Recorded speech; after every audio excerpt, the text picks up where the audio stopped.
Welcome to Fast Effect Double Speed Magic the Gathering. Here we have Brian on an Arclight Phoenix deck versus Tony on the Epic Ruby Storm. Two fairly crazy combo decks that you don't see very much of, so there's always an aspect of being able to master certain matchups and have an advantage. So if you're playing something like the Epic Ruby Storm versus counters, you've got a lot of reps against that. They don't have a lot of reps against you. That can potentially give you an edge. However, I'd imagine it's very likely that neither of these players have very many reps against either of these decks. Tony does play a lot in Magic Online. Tony Scaponi, active streamer as well. You check out his stream. But this would not be one of the more common matchups that he's going to face. Now, Phoenix can basically use Buried Alive to generate 9 hasty damage. Does not take very much, just 3 instants and sorceries. And a Buried Alive here. Now, sadly, this deck doesn't have... I don't even know if it has any free spells currently. I'd have to take a look and see what they're doing. But, I mean, Gadaxian Probe would be phenomenal in a deck like this. However, oh yeah, just dumping all of those Phoenixes into the bin without having that additional spell to play. Even like a Lava Dart would have been nice if you could have had a Mountain and then flash it back, at least get in 7 damage and get 6 damage on board. And Tony's keeping track of Storm. This is not a good thing. City of Traders has come in and replaced the other city, floating some mana. And we got Rite of Flame. A whole bunch of mana here. Just 2 cards left in hand, though. We'll see if he has perhaps Past in Flames. Replay some of this mana, and this deck typically going to kill with Grape Shot or worst case scenario, empty the Warrens.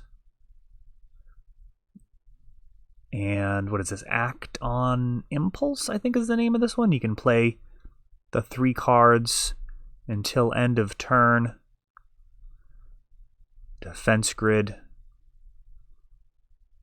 Not exactly what you want to see there. Now a Burning Wish, last card in hand. And needs to grab Empty the Warrens for exact mana.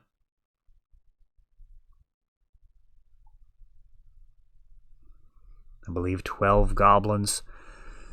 So we'll see if Brian can outrace this. The 2 turns for Tony.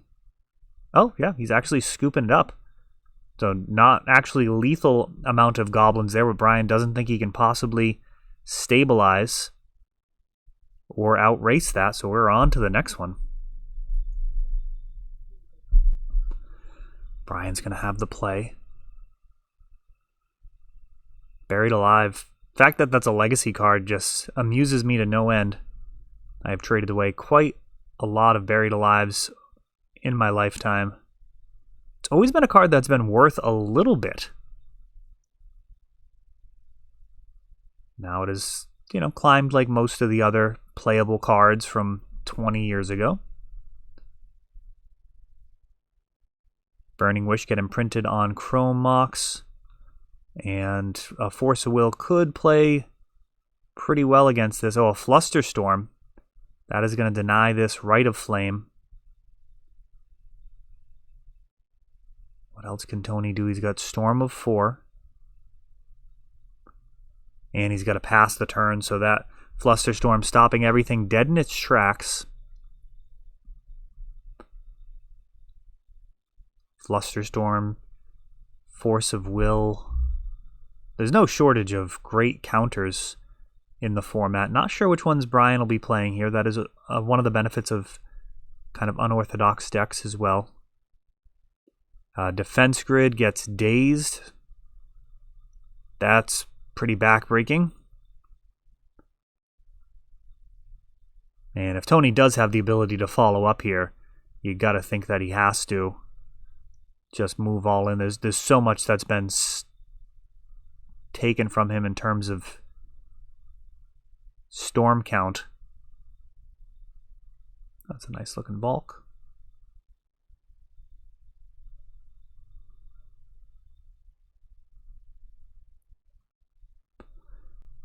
And young Pyromancer, perhaps giving Brian what he'll be using to win this game. Just a whole bunch of elementals if he can play a bunch of effects. Cabal Therapy's strong in this type of deck, as you can get multiple uses out of it pretty effortlessly with your young Pyromancer creating elemental tokens, or even just Phoenixes.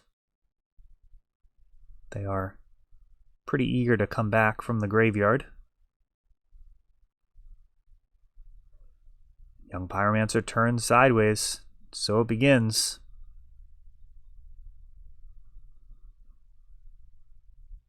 And a Dark Confidant. The new art, full art version there. And that's an interesting card in this deck. That could do some real damage to Brian. It only reveals a Lotus Petal, so 0 damage there. But you got your Phoenixes, you got Force of Wills. I mean, you could definitely take a couple strong hits to the face in back-to-back turns.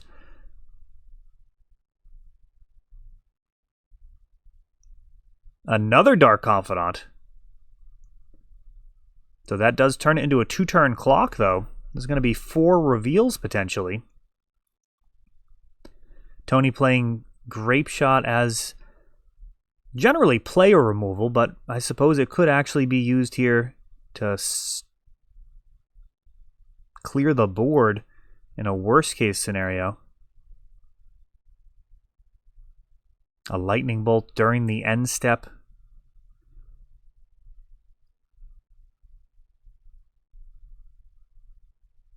An additional Lightning Bolt would actually close this out.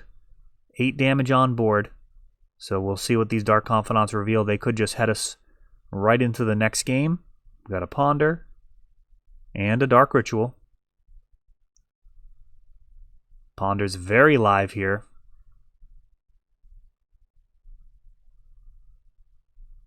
It's going to be looking for some type of removal or a way to control the game, and Thoughtseize is definitely a way to control the game. We've got a couple of Burning Wishes. Lion's Eye Diamond is taken.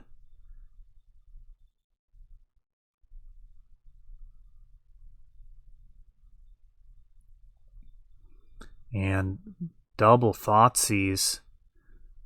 So, Echo of Aeons still in his hand. He's just got 2 Burning Wishes. They only cost 1 red, thanks to the Ruby Medallion, but this is a lot to ask.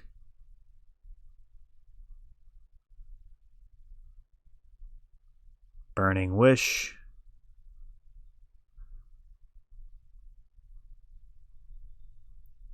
Grabbing a Faithless Looting, and this is going to be looking for a Lion's Eye Diamond. He's going to be able to discard his Echo. If he finds an LED, this could be very spicy. Barring that, it's difficult to imagine this going anywhere. He does not find it, and we are on to the next game. Brian having a mix of counter spells and discard.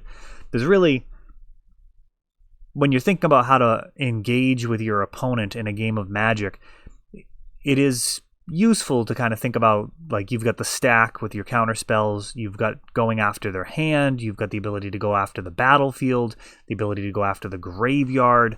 There are a lot of different ways that you can either throw up roadblocks or undermine what your opponent's doing. And I'll tell you, the history of the game has allowed a few times to have decks that were really, really good at multiple, if not all, of those zones. And, you know, those decks are something to behold. When you've got the ability to go after your opponent's hand and fight them on the stack and have a better board presence and not lose to the graveyard, I mean, that's some pretty dangerous stuff. The graveyard, though, does tend to escape your opponent's disruption most easily. And both of these decks have the ability to leverage that. Epic Storm, the Ruby Epic Storm, having Past in Flames, is that, of course, reusing the graveyard, and also a resilient card in and of itself, in that it can be countered and then flashed back. Even if your opponent has a Force of Will, you can potentially just flash that thing right back and be in business. And of course, Phoenix building up that dangerous graveyard with those hasty birds. However, Brian mulliganing twice here. This is looking like it's going to be a bit of a train wreck. If that is the case, you got to think Tony's going to be hoping to have an LED and Echo in his hand, something that can undo these mulligans, and then see where it goes from there. On Brian's side of the board, stuff like Dark Confidant could be really strong, both building a board presence and potentially drawing you some significant card advantage. It really does make a significant difference. Kind of the lower you mulligan, the more exaggerated Dark Confidant's effects are. When both players keep 7, there are certainly times where, you know, your Dark Confidant might even lead to discarding, but even if that's not the case, you're often going to be in a situation where you're just getting more options. So, you know, not being able to play all of the cards in your hand, for example, in a quick matchup. Oh, and here we go, Rite of Flame into Ruby Medallion. Thoughtseize, just a brutal card. Act on Impulse, and I forget the name of that creature. You can let me know in the comments. It's like Bergie or something. Brainstorm for Brian. So Dark Ritual, Buried Alive would be what you're looking for.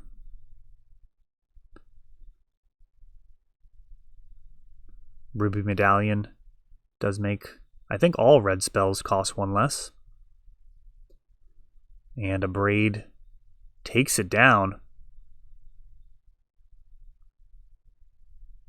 Back when they did kind of universal effects instead of just helping you, like the static abilities on the Planeswalkers.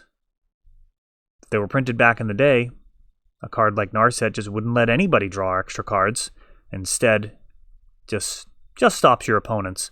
And another Thoughtseize, just hammering Tony's hand. Taking the other Ruby Medallion. The cost reducer is very, very strong in this matchup, though I guess we'll see if that ends up being the correct line. We'll see how much of a train wreck this is on Brian's side. He's so far used these early turns to disrupt, and it looks like he's just going to have to pass the turn with just 2 cards left in hand. That is not ideal. You really want to get some type of board presence. Even having a young Pyromancer would be so much stronger. And I think that is Bergie. I'm going to pause here to make sure I get the commentary right.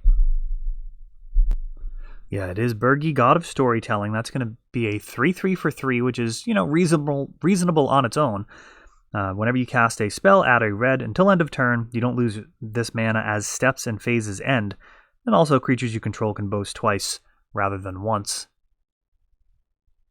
But that adding a red for all of your spells can help quite a bit.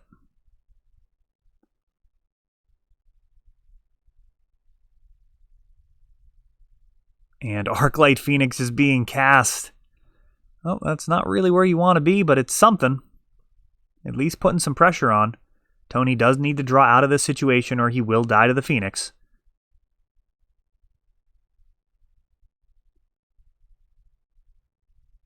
Force of Will mana online for Brian now.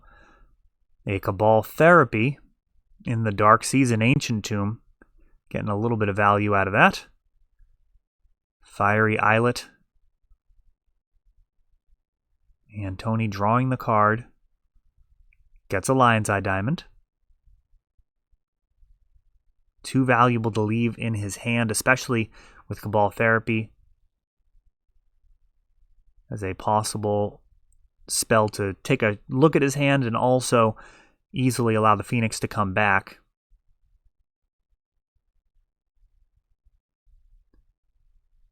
Just 3 more turns left for Tony. Ancient Tomb is played, signaling that perhaps that other card in hand is a land.